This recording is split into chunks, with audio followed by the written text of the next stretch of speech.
Ternak ni kena kita ternak lembu kena jadi lembu lah. Baru boleh berjaya lah.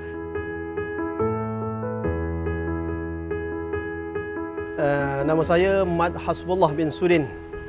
Saya kelahiran 1970, kurang lebih 52 tahun lah. Nak masuk 52 tahun lah.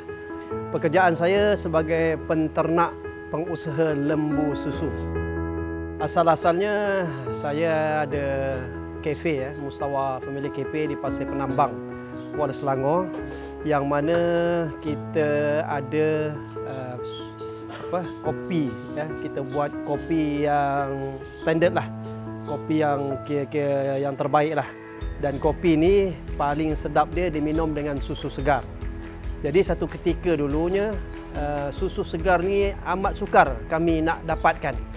Ya, jadi datang pula seorang kawan, dia kata, "Ustaz, kau bela lembu susu lah. Senang, kau punya susu sendiri dan kau ada kopi, minum kopi dengan susu segar sendiri."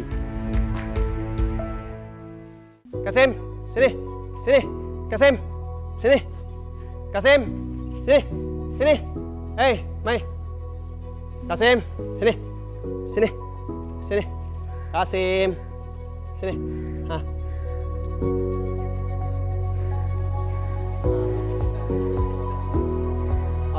Ini lembu-lembu ni pertama sekali kita kena menghargai dia. Itu sebab orang India dia cukup sayang dengan lembu dia dan dia anggap dia sebagai Tuhan. Lembu ni memang banyak jasa dia. Dan sebab boleh katakan anak-anak yang kelahiran 80-an lah, semuanya minum susu lembu biasa dia. Lebih daripada 90% lah saya rasa.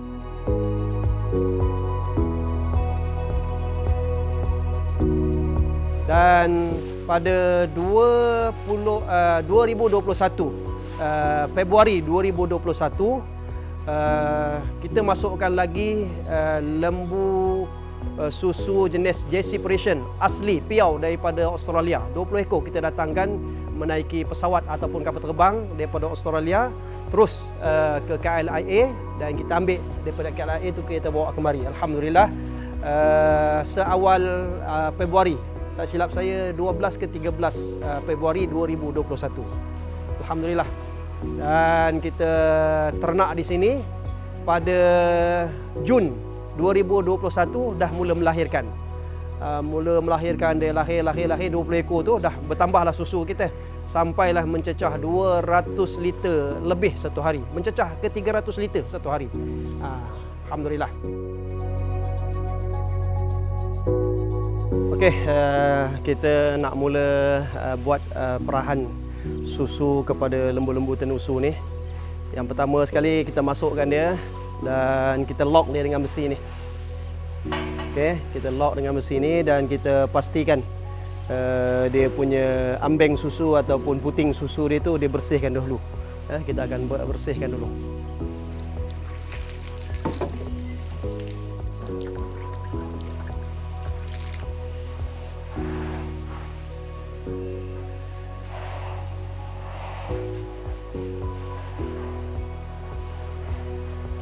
Dan kita keluarkan dia punya susu dulu lah.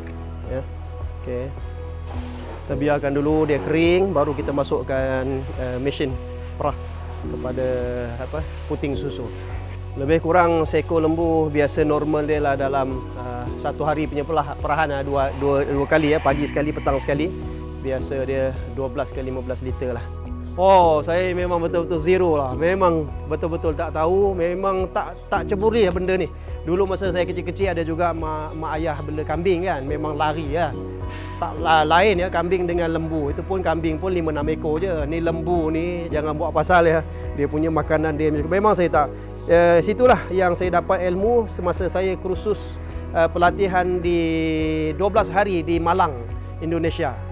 Di mana saya tengok di sana satu koperasi yang mengusahakan 9,000 ekor diberi kepada seluruh anggota dia. Ada yang dapat 2 ekor, ada yang 3 ekor, ada 5 ekor. Dan bila saya melihat sendiri, timbul rasa minat dan juga benda tu macam menguntungkan dan menjanjikan. Saya tengok memang betul-betul terbaik lah. Kita pastikan yang puting dia ni bersih, kering, baru kita boleh masuk mesin lah. Okey.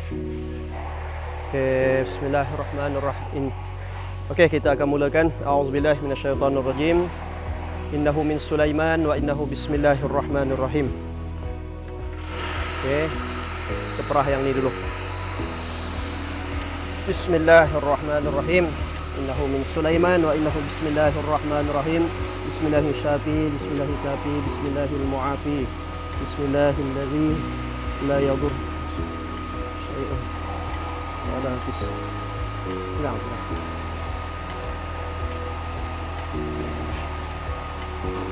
Kita pastikan yang benar-benar pump dia itu hidup, berfungsi dengan baik, baru kita boleh lepaskan. Okey, alhamdulillah. Okey, satu lagi. Mesin ni boleh masuk, boleh kita gunakan 2 ekor lembu.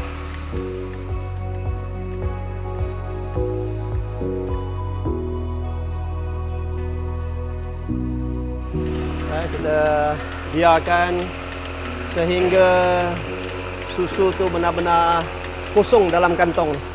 Lalu dia selepas kita perah gunakan mesin, kita akan guna tangan manual untuk memastikan supaya susu tu tidak tinggal dalam kantong ataupun dalam ambeng susu lembu, sebab dia akan berbahaya. Kalau sekiranya dia tinggal, dia boleh menjadi disebabkan bermasalah lembu ni. Okey, saya rasa satu kepuasan lah, yang mana kita usahakan satu yang betul-betul manfaat untuk masyarakat. Kalian tak payah nak bela lembu, memang bela lembu ni susah. Cukup dapatkan susu lembu segar yang kami usahakan. Kita sediakan susu yang terbaik untuk kalian. Sebab nak susu tak payah bela lembu, cukup datang ke sini untuk dapatkan susu. Yang lagi satu, memang kita minat lah, memang saya minat lah, sebab kita dah jadi ternak ni, kena kita ternak lembu kena jadi lembu lah, baru boleh berjaya lah. Kalau kita pun tengok dia punya taik dia, kotoran dia pun geli apa semua, macam mana kita nak bergelumang dengan budak-budak ni, mereka-mereka ni. Jadi kita kena jadi lembu lah, itulah maksud dia.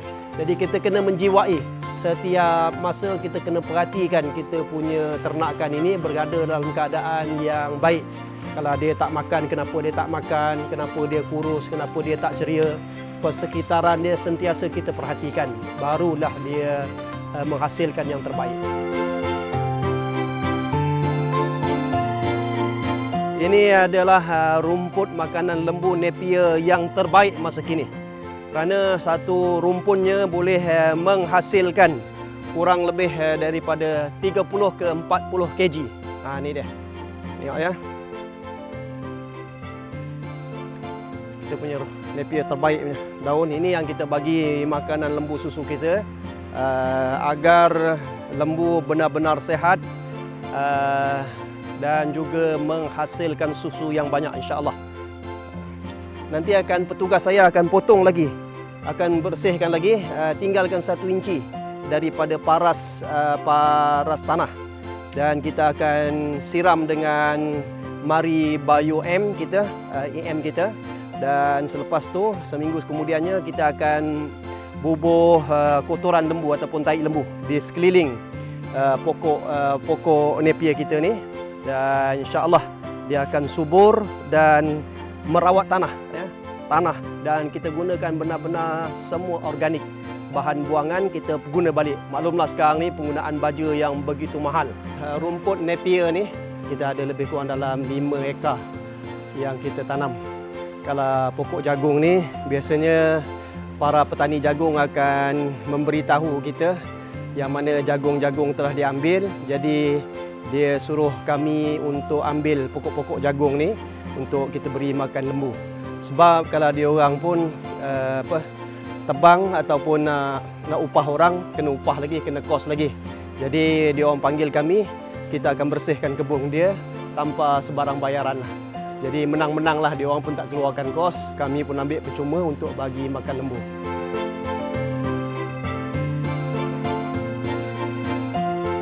Saya rasa yang paling sukar dalam usaha ternakan lembu susu ni ataupun lembu ni ataupun ternakan lah, pertama sekali ialah makan dia. Jadi makanan dia banyak mana pun kita bela lembu, bela apa pun, pertama kunci dia ialah makanan dia. Kita kena ready makanan dulu, baru kita punya binatang. Sebab lembu ni sebagaimana saya sering sebut, dia tak kira raya ke, dia tak kira ribut peti ke, taupan ke, tsunami. Time dia nak makan, kita mesti adakan. Tidak kita zolim, kita menganiaya dia. Itu sebab lagi satu, masyarakat kita pun akan marah. Sebab lembu ni bila tak cukup makan, tak ada makan, dia akan bising. Ya. Tak kira lah malam ke siang ke, lebih-lebih lagi malam. Ya. Kalau dia bising, persekitaran orang kampung ni akan marah, jadi masalah kita. Ya. Jadi masalah. Lagi satu, ialah nak tebang dia, nak angkat dia kan, nak angkat, dah tebang angkat, nak bawa ke lori ni. Saya kat sini lebih 15 orang Pakistan. Kerja 2-3 hari cabut, 2-3 hari cabut. Ini dah, itu cabaran dia lah. Nak mengadakan makanan. Ya, apa pun sekarang ni pun, setiap cabaran tu mesti ada ujian, ada cabaran. Kalau kita boleh atasi, kalau kita boleh manage dia betul-betul, insya-Allah dia tak susah mana pun. Ya. Mari makan pagi. Mari.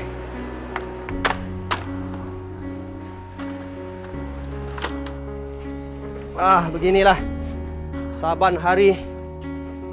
Lembu dia tak kira raya ke, dia tak kira taupan ke, ribut peti ke, tsunami ke. Time makan dia nak makan. Ni dia, kita sembuh.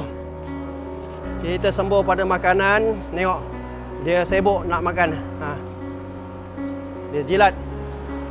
Ni siatan. Raya pertama nanti nak korban dia. Ni Kasim. Ini penyeri kandang. Berat dia hampir 1 tan lebih ni. Kasim, penjantan unggul di pusat ternakan lembu susu Mustawa. Ni dia. Ini yang membuntingkan lebih 26 ekor lembu. Banyak jasa dia ni. Terbaik Kasim ya. Pernah satu ketika dulu saya punya susu ni, saya bergantung pada satu pembeli. Kan? Satu pembeli. Bila satu masa tu pembeli tu tak ambil susu, 1 hari dia tak ambil, 2 hari dia tak ambil, 3 hari dia tak ambil, masuk 4 hari tak ambil. Susu ni dia bukan macam pahit boleh tutup. Lembu susu kita hari-hari kena perah. Jadi bila kita bergantung pada satu pembeli dan kita tak boleh jual kita punya susu, memang masalah lah. Kita buang susu. Itu sebenarnya cabaran lah. Apa-apa bisnes, apa pun biasa dia kena sakit dulu. Baru dia nampak dia punya dia punya murninya, dah baru dapat keseronokannya tu. Biasa lu kita pahit dululah baru nak dapat manis. Itulah yang kadang-kadang saya cakap, ialah sampai dah dekat beratus liter kita buang susu. Seolah-olah kita usahakan ini macam tak ada apa-apa. Jadi pernah satu ketika memang dah rasa malas. Rasa memang dah tak nak buat. Tapi kita dah terjun bab ni, modal pun dah besar, benda pun dah berjalan. Langsung kita teruskanlah. Jadi kita cari lagi pembeli-pembeli baru, customer baru. Itu sebab kita selalu war-warkan kat FB saya, kat biar kita tak cukup barang daripada kita melambak barang. Selepas saja kita perah tadi tu, kita bawa ke tempat pembungkusan. Ini 4 liter, ini 1 liter. Okey. Bismillahirrahmanirrahim. Okey, bismillahillazi la yadurru ma'asmihi syai'un fil ardi wala fis sama'i wa huwas samiul alim. Okey. Kita masukkan dalam ini. Ini susu mentah ya, tanpa dibuat apa-apa proses. Lepas saja perah, kita tapis benar-benar dia bersih murni dan kita packing dia 5 kg untuk kita hantar ke Sungai Buloh dan juga di KP Subang Jaya ya. Ada satu pembeli Arab Syria yang mana KP dia menggunakan susu lembu segar ni dan juga dia buat pembuatan cheese. Di samping itu juga Mustawa ya, Mustawa Family Cafe ya.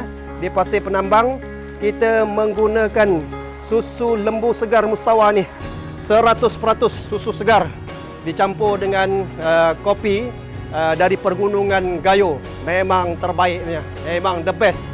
Okey, ni kita dah bungkus 10 liter untuk memastikan dia ni kekal. Dia punya segar dia, kita masukkan dalam peti. Ya, kita masukkan dalam peti ni. Ni. Ni boleh memuatkan 200 liter lebih, hampir 300 liter. Yang kita ikat 5 liter, 5 liter. Kita prinsip kita kena tabah, kena cekal. Berani kita buat, berani kita tanggung. Kita terus. Jangan nak pandang belakang, nak pandang apa, kena terus. Sebab dalam berbisnes ini, pertama sekali yang saya sarankan sangat, kita jangan partner dengan orang. Partner dengan Allah Subhanahu Wa Taala yang Maha menolong. Dan kita kena, impian kita kena besar. Sebab Allah Maha besar. Sebab Allah memang nak bagi kita. Ya, memang Dia nak bagi kita. Cuma tara mana kita minta dan mengharap pada Dia. Allah Maha pemberi dan Allah tempat kita bergantung pengharapan. Sejujurnya saya cakap, impian saya supaya menjadi usahawan, hartawan, jutawan, dermawan yang bertakwa kepada Allah Subhanahu Wa Taala. Itu impian saya.